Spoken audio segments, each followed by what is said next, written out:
مبارک ہو شہ ہر دو سرا تشریف لے آئے، مبارک ہو محمد مصطفیٰ تشریف لے آئے، مولایا صلی۔ بعض لوگوں کو بڑی غلطی لگتی ہے، وہ کہتے ہیں حضور کے بیٹوں کا نام شاید طیب بھی تھا اور طاہر بھی تھا۔ یہ طیب طاہر آپ کے بیٹوں کا نام نہیں تھا۔ بہت سارے لوگ بلکہ بڑے اچھے خاصے پڑھے لکھے لوگ جو ہیں وہ بھی حضور کے بیٹوں کے نام طیب طاہر لکھ دیتے ہیں، حالانکہ حضور صلی اللہ علیہ وسلم کے کسی بیٹے کا نام طیب اور طاہر نہیں تھا۔ آپ کا پہلا بیٹا القاسم تھا، دوسرا بیٹا عبداللہ تھا۔ عبداللہ کے لقب دو تھے، حضور اس کو طیب پکارتے تھے اور ماں اس کو طاہر پکارتی تھی۔ یہ آپ کا لقب تھا، نام عبداللہ تھا۔ اور ایک بیٹا حضور کا نام ابراہیم تھا، جو بی بی ماریا قبطیہ سے، جو مقوقس نے حضور کو ہدیہ بھیجا تھا، اس میں اس عورت سے پیدا ہوئی۔ اور قاسم جو ہے تقریباً وہ بھی 6-7 سال کی عمر میں فوت ہو گئے، عبداللہ بھی صغر سن میں فوت ہو گئے، اور ابراہیم جو ہیں وہ تو ابھی دودھ پینے کی عمر میں تھے کہ فوت ہو۔ اس لیے ایک صحیح حدیث مبارک میں ہے، حضور نے فرمایا ان لہ برزۃ فی الجنہ، میرے بیٹے کے لیے اللہ نے جنت میں بھی دایا کا انتظام کیا ہے، وہ جو دودھ پلاتی ہے۔ اور حضور نے یہ بھی فرمایا تھا کہ اگر میرے اوپر نبوت کا دروازہ بند نہ ہو جاتا تو شاید میرا بیٹا ابراہیم جو ہے یہ بھی اللہ کا نبی ہے۔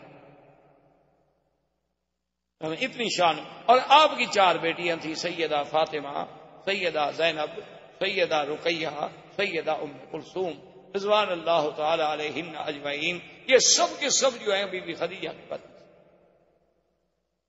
اور اسی سے دشمنان اسلام، دشمنان دین کا یہ پراپگنڈا کہ حضور نے اتنی شادیاں کی اور حضور نے اتنی شادیاں کی اور حضور نے اتنی شادیاں کی، جیسے رشدی بدبخت نے لکھا، تسلیمہ نسرین نے لکھا، اور اسی قسم کے ملعونین جن کو اصل میں تو بغض ہے اسلام سے اور دین محمد مصطفیٰ صلی اللہ علیہ وسلم سے، اور پھر وہ الزام لگانے میں بہانوں کی تلاش میں ہوتے ہیں کہ کوئی ہمیں موقع مل جائے تو ان نے یہ ثابت کرنے کے لیے کہ دیکھو جی ہمارے نبی عیسیٰ علیہ السلام نے تو ایک بھی شادی نہیں کی اور حضور پاک نے تو 11 شادیاں فرمائیں، تو یہ ایک الزام ہے جس کی کوئی حقیقت نہیں۔ آپ خود اندازہ فرمائیں کہ آپ کے بچے کی عمر اگر 25 سال ہو تو آپ اس کے لیے 40 سال کی بیوی نہیں ڈھونڈتے، اور خاص طور پہ آپ تو ڈاکٹر ہیں ماشاءاللہ، پڑھے لکھے لوگ ہیں، سمجھدار ہیں، آپ دیکھ لیں کہ سرزمین مکہ کی گرمی ہو تو 40 سال کی عمر کے بعد عورت میں رہتا کون سی جوانی رہتی؟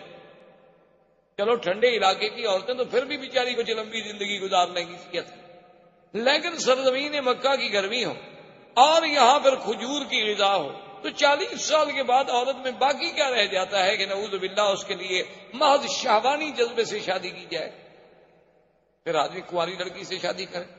اور حضور نے تو جب تک بی بی خدیجہ زندہ رہی 25 سال تک اور کوئی شادی نہیں،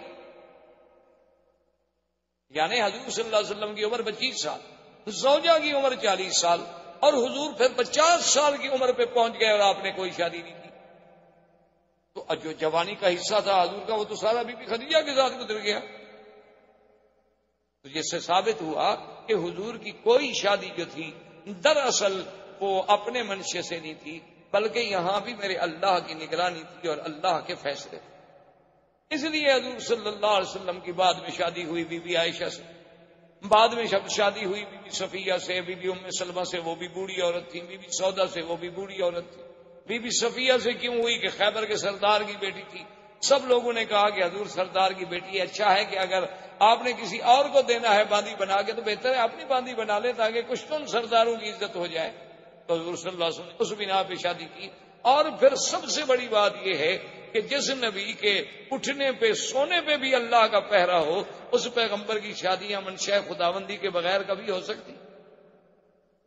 یہی وجہ تھی کہ جب سیدہ عائشہ صدیقہ رضی اللہ تعالی عنہا پہ تہمت لگی، منافقین نے تہمت لگا دی، تو حضور صلی اللہ علیہ وسلم نے بڑا لمبا واقعہ ہے، قرآن میں بھی موجود ہے، حضرت عمر سے پوچھا کہ عمر تمہاری کیا رائے ہے کہ بی بی عائشہ پہ تہمت لگا دی گئی ہے، میں اس کا کیا کروں؟ بی بی عائشہ کو چھوڑ دوں، طلاق دے دوں، کیا حل کروں؟ تو حضرت عمر نے کہا حضور پہلے تو یہ آپ کا داخلی معاملہ ہے، اس میں مجھے حق نہیں ہے دخل دینے کا، لیکن اگر آپ سے رائے لیتے ہیں تو مجھے بھی اجازت ہے کہ میں آپ سے 1-2 باتیں پوچھ لوں، آپ ناراض تو نہیں ہوں گے؟ حضور نے فرمایا کہ نہیں. تو حضرت عمر نے پوچھا کہ یا رسول اللہ، بی بی عائشہ سے جو شادی ہے یہ آپ نے اپنے منشے سے کی ہے یا حکم خداوندی سے؟ تو حضور نے فرمایا کہ نہیں، اللہ کا حکم ہے. وہ تو جبریل اس کی تصویر لے کر بھی میرے پاس آئے تھے، یہ تو اللہ کا حکم ہے. تو اس نے کہا حضور ہمیں اپنے بیٹوں کے لیے اچھی لڑکی مل جاتی ہے، اللہ کو اپنے نبی کے لیے پاک لڑکی نہیں ملی، ایک غلط لڑکی ڈھونڈ لی اللہ نے آپ کے لیے. یہ تو پھر اللہ میں نقص ہوا، اور اللہ تو ہر نقص سے پاک ہے. اور اس کے بعد نے کہا حضور میرا مجھے ایک دوسرا سوال بتا دیں، پھر آپ کی مرضی جو فیصلہ کریں. آپ کے بدن مبارک پر یہ اڑتی ہوئی مکھی جو ہے گندی ہے بیٹھتی ہے؟ حضور نے فرمایا کہ نہیں. نے کہا حضور آپ پر اللہ گندی مکھی تو نہیں بیٹھنے دیتے، آپ کے بستر پر ناپاک عورت کو بیٹھنے دیں؟ فسریان رسول اللہ، حضور کا چہرہ کھل. حضور نے فرمایا عمر تمہاری رائے بڑی عجیب ہے. اور گھر پہنچے اور اللہ کا قرآن نازل ہو گیا بی بی عائشہ کی صفائی میں. تو اس لیے میرے کہنے کا مقصد یہ تھا کہ اگر صرف سیرت رسول کے اس پہلو پہ آپ غور کریں کہ حضور کی شادیاں کیوں ہوئیں، کب ہوئیں، کیا عمر تھی، تو آپ حیران ہو جائیں گے کہ یہ بھی سیرت کا ایک عظیم پہلو ہے جس کو دشمنوں نے حضور پر اعتراض کا ذریعہ بنا دیا. تو سیدہ خدیجہ الکبریٰ رضی اللہ تعالی عنہا دنیا کائنات میں وہ سب سے خوش نصیب خاتون ہیں، وہ سب سے خوش قسمت خاتون ہیں کہ جن کے مقدر میں سرکار دو عالم صلی اللہ علیہ وسلم کی زوجیت کا شرف آیا اور سب سے پہلے آیا. اسی لیے روایات میں یہ بات موجود ہے کہ کامل من الرجال کثیرون، کہ مردوں میں تو بہت کامل پیدا ہوئے، بڑے بڑے کامل پیدا ہوئے، اللہ کے نبی پیدا ہوئے، انبیاء و رسل پیدا ہوئے، لیکن عورتوں میں بہت کم کامل پیدا ہوئے. یعنی عورت ہو اور مقام کمال کو پہنچے وہ خوش نصیب بیویاں، ان میں ایک سیدہ خدیجہ الکبریٰ ہے رضی اللہ تعالی عنہ. اسی طرح بی بی آسیہ جنہوں نے فرعون کے گھر میں رہ کر بھی سیدنا موسیٰ علیہ السلام پہ اسلام لائیں، ایمان لائیں. اور اسی طرح بی بی مریم علیہ السلام جو سیدنا عیسیٰ علیہ السلام کی والدہ ہیں، اور اللہ نے انہیں بھی بہت بڑے شرف عظیم سے نوازا.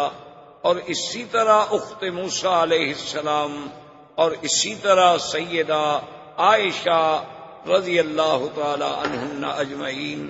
یہ وہ خوش نصیب با کمال خواتین ہیں کہ جن کو اللہ نے مدارج کمال، مدارج جمال سے اور مدارج مقامات رفیع سے نوازا، کہ جن کا ذکر قرآن میں، حدیث پاک میں، لسان نبوت پہ آیا. اور ان سب میں پھر جو شرف سیدہ خدیجہ کو ملا ہے اس کا کوئی مقابلہ نہیں ہو سکتا. اسی لیے سیدہ خدیجہ رضی اللہ تعالی عنہا وہ خوش نصیب بیوی ہیں کہ حضور کی ساری اولاد مبارک، حضور صلی اللہ علیہ وسلم کی چاروں بیٹیاں، سیدہ فاطمہ الزہرا، سیدہ رقیہ، سیدہ زینب، سیدہ ام کلثوم، اور حضور کے بیٹے قاسم، عبداللہ. طیب اور طاہر جو ہے یہ لقب ہے، یہ الگ نام نہیں. طیب اور طاہر یہ لقب ہے حضور کے پیارے بیٹے عبداللہ کا. حضور پاک انہیں طیب کہہ کے پکارتے تھے اور بی بی خدیجہ انہیں طاہر کہہ کے پکارتی تھی، ورنہ نام ان کا عبداللہ تھا. یہ بعض لوگوں کو بہت بڑی غلطی لگتی ہے، وہ سمجھتے ہیں کہ حضور کے بیٹوں کا نام طیب و طاہر ہے. یہ بات نہیں. حضور کے بیٹے کا نام قاسم ہے، دوسرے بیٹے کا نام عبداللہ ہے، اور تیسرے بیٹے کا نام ابراہیم ہے. یہ ابراہیم جو ہیں یہ بی بی خدیجہ سے نہیں، بلکہ یہ بی بی ماریہ قبطیہ جو بادشاہ حبشہ مقوقس نے حضور صلی اللہ علیہ وسلم کو ہدیہ بھیجا تھا، اور حضور نے انہیں پھر بیوی بنا لیا. تو اس بی بی سے حضرت ابراہیم پیدا ہوئے، اور حضرت ابراہیم دودھ پینے کی عمر میں، یعنی ابھی 2 سال کی عمر کے اندر اندر وفات ہوئی، اور میرے آقا نے سرکار دو عالم رحمت دو جہاں صلی اللہ علیہ وسلم نے فرمایا کہ اگر میرے بعد اللہ تبارک و تعالی نبوت کا دروازہ بند نہ کرتے تو یہ میرا بیٹا ابراہیم بھی نبی ہوتا. یعنی اتنا بڑا اعزاز ملا سیدنا ابراہیم کو. اور اس کے بعد حضور نے فرمایا کہ اللہ نے مجھے دکھلایا ہے کہ ان لہو مرضعہ فی الجنت، کہ جنت میں اللہ نے اس کی دودھ پلانے والی کا انتظام کیا ہے جو میرے بچے کو دودھ پلاتی ہے. تو اتنا بڑا اعزاز. تو یہ ساری اولاد جو ہے حضور کی وہ سیدہ خدیجہ الکبریٰ سے. اور اسی طرح سیدہ خدیجہ کے بارے میں سیدہ عائشہ صدیقہ بنت الصدیق رضی اللہ تعالی عنہ فرماتی ہیں کہ ما غرت علی احد من نساء رسول اللہ صلی اللہ علیہ وسلم، میں نے کسی عورت پہ اتنی غیرت کبھی نہیں کھائی جتنی بی بی خدیجہ پہ مجھے غیرت آتی تھی. تو ازواج مطہرات نے سوال کیا، انہوں نے کہا کہ یا امہات المؤمنین، آپ کو بی بی خدیجہ پہ غیرت کھانے کا کیا مطلب؟ حالانکہ بی بی خدیجہ تو آپ کی شادی سے بھی پہلے وفات فرما گئی، ان کی وفات تو مکہ مکرمہ میں ہو گئی اور آپ کی شادی مدینہ منورہ میں ہوئی.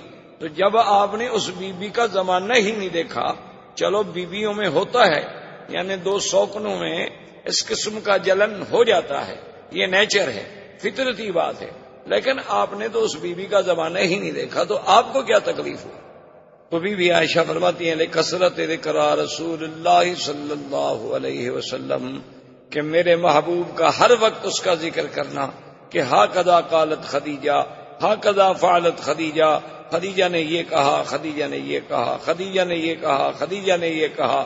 تو جب محبوب کی زبان سے کسی دوسرے کا نام سنوں تو غیرت تو آتی ہے. تو اس لیے مجھے بی بی خدیجہ رضی اللہ تعالی عنہا پہ سب سے زیادہ غیرت آتی تھی کہ جب حضور کو کوئی ہدیہ پہنچتا، کوئی چیز آتی، فرماتے کہ خدیجہ کی سہیلیوں کو بھیجو، فلاں خدیجہ کی بہن بنی ہوئی تھی اس کو بھیجو. تو ایک دن بی بی عائشہ جوش میں آ گئیں اور انہوں نے کہا کہ یا رسول اللہ صلی اللہ علیہ وسلم، ایک مدت بیت گئی، بی بی خدیجہ فوت ہو گئیں، اور پھر وہ بیوہ عورت تھی، ان کے آپ سے پہلے 2 شوہر تھے، دونوں شوہروں سے اولاد تھی، تو ایک بوڑھی عورت کو آپ اتنا یاد کرتے ہیں، ہر وقت فرماتے ہیں کہ خدیجہ نے یہ کہا. وغضب رسول اللہ صلی اللہ علیہ وسلم، حضور ناراض ہو گئے. حضور نے فرمایا عائشہ، تمہیں پتا ہے تم لوگ تو اس وقت میرے پاس آئے ہو جب اللہ نے مجھے عزت دی، اللہ نے مجھے طاقت دی، اور خدیجہ نے اس وقت میرا ساتھ دیا جب اللہ کے سوا میرا کوئی نہیں تھا. تو خدیجہ کے تو مجھ پہ احسان ہے، میں کیسے خدیجہ کو بھول سکتا ہوں؟ تو خدیجہ محسنہ محمد مصطفیٰ ہے اور محسنہ اسلام ہے، اور اول من اسلمت، اور سب سے پہلے اسلام لانے والی ہستی سیدہ خدیجہ الکبریٰ رضی اللہ تعالی عنہا. اور آپ کا نکاح جو ہے وہ ابو طالب نے خطبہ پڑھا، اور اس پہ گواہی دینے والوں میں حضرت ابو بکر بھی موجود ہے، اسد بن عزا بھی ہیں، اور سیدنا حمزہ بھی رضی اللہ تعالی عنہ. حضور صلی اللہ علیہ وسلم کے نکاح کے بعد سیدہ خدیجہ الکبریٰ سے آپ کا جو تعلق اور آپ کی جو مودت اور آپ کی جو حسن عشرت اور آپ کا جو حسن خلق، وہ ایک ایسا مثالی تھا کہ جس کی دنیا کوئی مثال نہیں پیش کر سکتی. اور اسی ضمن میں ایک بات یہ بھی ساتھ عرض کر دوں کہ بعض دشمنان اسلام، بعض دشمنان دین، خاص طور پہ یہودی صہیونی مستشرقین، ان کے بڑے بڑے قلمکار، بڑے بڑے رائٹر ان باتوں پہ مسلمانوں کو دھوکہ دیتے ہیں کہ دیکھو جی ان کے پیغمبر نے اتنی شادیاں کی اور اتنی نکاح کیے اور اتنی عورتیں رکھی، اور نعوذ باللہ ثم نعوذ باللہ، کہ یہ زبان ادا نہیں کر سکتی وہ الفاظ جو دشمنان دین الزام لگاتے ہیں. حالانکہ یہ بات سمجھ لیں کہ یہ محض الزام ہے. جیسے کہ ایک ہندو نے بھی ایک کتاب لکھی تھی، غازی علم الدین شہید نے جسے قتل کیا تھا، اس بدبخت نے حضور صلی اللہ علیہ وسلم کے اسی کثرت ازواج، تعدد ازواج کو نشانہ بنایا تھا۔ اور اس دور میں جیسے رشدی نے حضور صلی اللہ علیہ وسلم کی ازواج کو نشانہ بنایا، اسی طرح اور بھی دنیا میں کئی ایسے لوگ ہیں جو یہودی الاصل ہیں، یہودی النسل ہیں، یا عیسائی ہیں، یا وثنی ہیں، یا ہندو ہیں۔ ایسے بدبخت پیدا ہوئے کہ جنہوں نے لوگوں میں یہ تاثر دیا کہ حضور پاک نے اتنی شادیاں کر لیں اور حضور کو تو بس یہی تمنا تھی، اور نعوذ باللہ آپ کی طبیعت کا میلان اسی طرف زیادہ تھا۔ تو اس بات کو سمجھیں کہ یہ محض الزام ہے۔ نمبر ایک، سب سے پہلے تو آپ اس ماحول پہ غور کریں جس ماحول میں سرکار دو عالم پیدا ہو۔ یہ زیادہ شادیاں کرنا یہ کوئی نئی بات نہیں تھی۔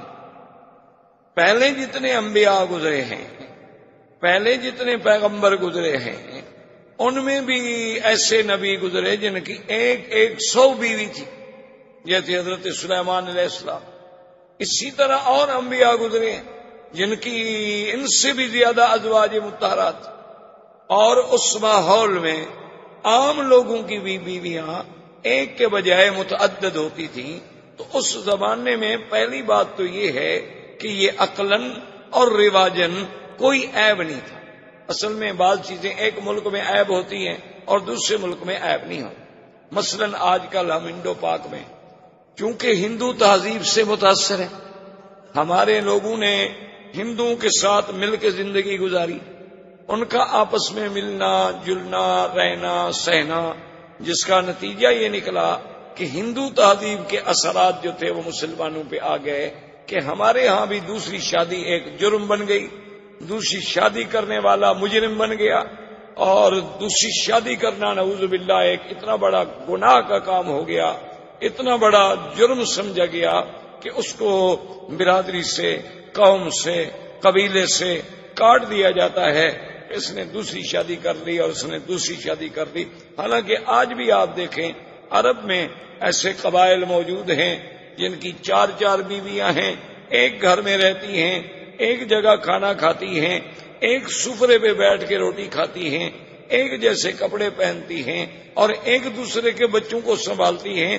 اس کے بچے اس کو ماں کہتے ہیں اور اس کے بچے اس کو ماں کہتے ہیں۔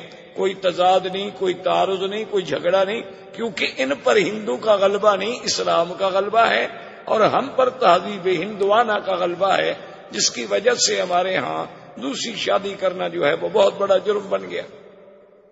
اور اسی طرح یورپ میں بھی آپ دیکھ لیں۔ اور بدقسمتی یہ ہے کہ جن قوموں کے نزدیک زنا جرم نہیں، وہی شادی پہ اعتراض کرتے ہیں۔ یعنی آپ دیکھیں دشمن کی دو رنگی چال ملاحظہ کریں کہ ایک طرف تو اس کو مرغی پہ ذبح کرنا جو ہے اس پہ رحم آتا ہے، کرنٹ سے مارتا ہے کہ مرغی کو تکلیف نہ ہو، اور دوسری طرف اگر کوسوفو میں، بوسنیا میں، چیشان میں، کشمیر میں، افغان میں، بلکہ ناگاساکی اور ہیروشیما میں اللہ کی مخلوق کو تباہ کر دیا جائے کروڑوں اور لاکھوں کے حساب سے، وہاں رحم نہیں آتا۔ جن لوگوں نے اپنے آپ کو اتنی اوپن کیا ہوا ہے کہ جن کے نزدیک زن زر زمین کا کوئی قانون ہی نہیں ہے، یعنی عورت اپنی رضامندی سے جو چاہے کرے، شرط یہ ہے کہ رضامندی، ان کے نزدیک شادی پہ اعتراض ہے۔ اور اس کا نتیجہ کیا نکلا؟ آپ نے چند دن پہلے پڑھا ہوگا اخبار میں کہ اس وقت امریکہ جو اپنے آپ کو ایک سپر پاور اور پتہ نہیں کس زوم میں مبتلا ہے، جس نے پوری دنیا کی چوکیداری کے فرائض سنبھال لیے ہیں کہ ساری دنیا پہ ہمارا نیو ورلڈ آرڈر چلے گا، ساری دنیا پہ فلاں آدمی کا جو ہے کھڑا کیوں ہوا، یہ آدمی بیٹھ کیوں گیا، اور یہ آدمی جو ہے سو کیوں گیا، یہ بھی ہم سے پوچھا جائے۔ اس کا یہ عالم ہے وہاں 10 لاکھ لڑکیاں نکاح سے پہلے چھوٹی عمر میں حاملہ ہوتی، ہر سال 10 لاکھ، اور ہر سال 10 لاکھ حرامی بچہ پیدا ہو، 50 سال میں کتنے ہو جائیں گے آپ حساب کر لیں، پھر ان کا عدد دیکھ لیں ٹوٹل کہ کل آبادی کتنی ہے، اور ہر سال 10 لاکھ حرامی بچوں کا اس میں اضافہ ہوتا ہے۔ اس سے خود اندازہ کر لیں کہ وہ قوم جن کو اپنی نسل کا علم نہیں، اعتراض کرتے ہیں حضور صلی اللہ علیہ وسلم پر، یہ کتنی بڑی بدقسمتی۔ دوسری بات یاد رکھیں کہ حضور صلی اللہ علیہ وسلم نے 11 نکاح کیے. حضور صلی اللہ علیہ وسلم کی ازواج مطہرات 9 تھیں جس وقت میرے آقا اس دنیا سے تشریف لے گئے. آپ کی 9 بیویاں زندہ موجود. یہ 2 باتیں ذہن میں رکھ لیں. تیسری بات یہ ذہن میں رکھ لیں کہ ہر مسلمان کا یہ عقیدہ ہے کہ حضور صلی اللہ علیہ وسلم کا کوئی کام، کوئی عمل، کوئی حکم، کوئی فرمان اللہ کے بغیر ہوتا ہی. تو اس کا مطلب یہ ہوا کہ حضور صلی اللہ علیہ وسلم کے نکاح، حضور صلی اللہ علیہ وسلم کی شادیاں، حضور صلی اللہ علیہ وسلم کی ازواج مطہرات، یہ بھی اللہ کے حکم سے نکاح سر انجام ہوئے.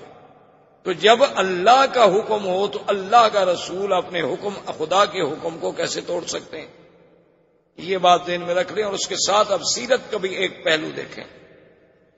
سارے قرآن میں آپ نظر ڈالیں، پہلے تو نظام عالم یہ ہے، سنت اللہ یہ ہے کہ اللہ قرآن میں عورتوں کا ذکر زیادہ نہیں فرماتے، بلکہ وہ مردوں کے تابع ہو کے ایک حکم عام دے دیا جاتا. لیکن کہیں کہیں جہاں ذکر بھی آیا تو وہاں لفظ امرأہ استعمال کیا گیا. یاد رکھو، ایک لفظ ہے امرأہ، ایک لفظ ہے زوجہ. ان دونوں لفظوں میں جو فرق ہے وہ لغت کے ماہرین عرب سمجھتے ہیں کہ زوج، زوجہ، زوجہ جو ہے یعنی یہ ایک برابری کا لفظ ہے. زوج 2 عدد، جو دونوں چیزیں برابر ہیں اس کو کہتے ہیں زوج. تو زوجہ اور زوج یعنی گویا کہ یہ دونوں ایک ہی گاڑی کے 2 پہیے ہیں اور برابر ہیں. امرأہ میں وہ معنی نہیں ہوتا، اس میں آتا ہے مطلقاً عورت. امرأہ کا معنی ہوتا ہے مطلق عورت. زوجہ کا معنی ہوتا ہے کہ زوج کی برابری کرنے والی عورت. دونوں کو ذرا سمجھنے کی کوشش کریں. اچھا اب دیکھو، ایک آدمی اگر عرب میں مثلا دوسری شادی کر لے اور اس کے بچے سے پوچھو تو وہ بھی یہ عورت کیا ہے، وہ کہے گا امی، یہ میری ماں ہے. دوسری عورت کے بارے میں پوچھو کہ یہ کون ہے، وہ کہے گا امرأۃ ابی، وہ کہے گا یہ میرے باپ کی بیوی ہے. حالانکہ بات تو ایک ہے کہ ہر باپ کی بیوی اس کے لیے کیا ہے، ماں ہے، لیکن وہ دونوں میں فرق کرتا ہے. وہاں تو کہے گا امی یا کہے گا زوجۃ ابی، اور یہ کون ہے، امرأۃ ابی، یہ میرے باپ کی عورت ہے. کیونکہ جو لفظ زوجہ اور ماں کے اندر مقام تھا وہ لفظ امرأہ میں نہیں، تو وہ آخر دوسری عورت کو اپنی ماں کا مقام تو نہیں دے سکتا جو اس کی حقیقی ماں ہے. اس کا مرتبہ کیسے وہ دے سکتا ہے؟ ٹھیک ہے اس کے باپ نے شادی کر دی، وہ اس کی ماں بن گئی، لیکن حقیقی ماں کا مقابلہ تو نہیں کر سکتی. اب دیکھیں پورے قرآن میں اللہ تبارک و تعالی نے جہاں جہاں بھی نام لیا، فرمایا اذ قالت امرأۃ عمران، عمران کی بیوی امرأة. ضرب اللہ مثلا للذین کفروا امرأۃ نوح وامرأۃ لوط. اللہ نے مثال بیان کی حضرت لوط کی بیوی اور حضرت نوح کی بیوی، لیکن امرأۃ نوح، امرأۃ لوط.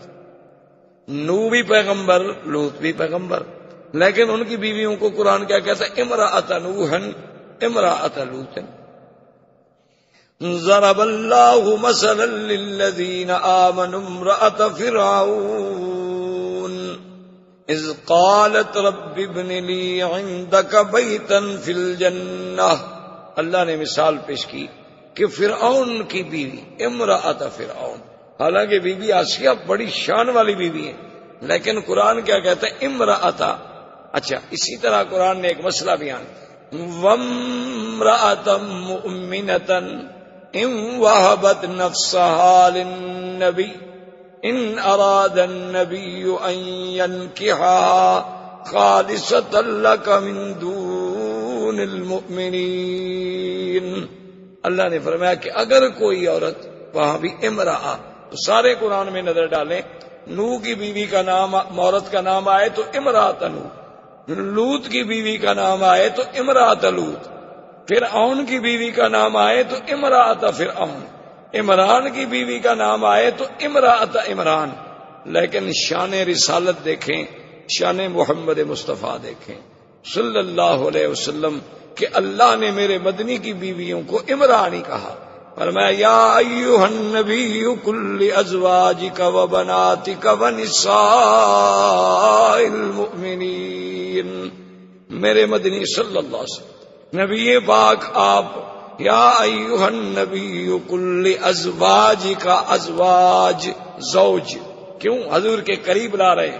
حضور کی شان کی وجہ سے بیویوں کا شان بھی اونچا ہو گیا، جو چیز بھی میرے مدنی کے قریب آئی وہ بھی آسمانوں کو پہنچ گئی، اس کو بھی بلندی مل گئی، وہ بھی زوجہ کے یا نساء النبی، اللہ نے فرمایا میرے مدنی پاک کی بیویوں لستن کاحد من النساء، یعنی آپ اندازہ فرمائیں کہ کیا خطاب ملا ہے زوج کا، تو یہ بھی سیرت کا ایک پہلو ہے کہ اللہ نے کسی نبی کی بیوی کو زوجۃ النبی نہیں کہا، صرف محمد الرسول اللہ صلی اللہ علیہ وعلا آلہ واصحابہ وسلم کی بیویوں کو ازواج نبی کہا گیا۔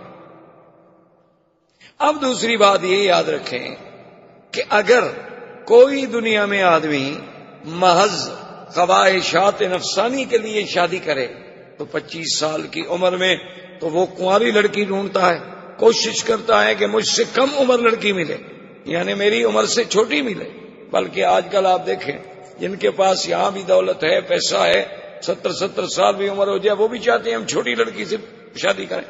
کئی دفعہ ایسا ہوتا ہے کہ ایک آدمی کے ساتھ عورت ہوتی ہے تو آدمی یہ تصور کرتا ہے کہ شاید یہ اس کی بیٹی ہوگی، لیکن جب پوچھتے ہیں تو وہ کہتے نہیں نہیں یہ تو میری بیوی ہے۔ تو یعنی آج کا بندہ بھی اگر وسائل ہیں تو وہ یہ چاہتا ہے کہ میری عمر 70 سال ہو تو بیوی مجھے 15 سال کی ملے، 20 سال کی ملے، 25 سال کی ملے، کیونکہ ہم پر خواہش نفس زیادہ غالب ہے۔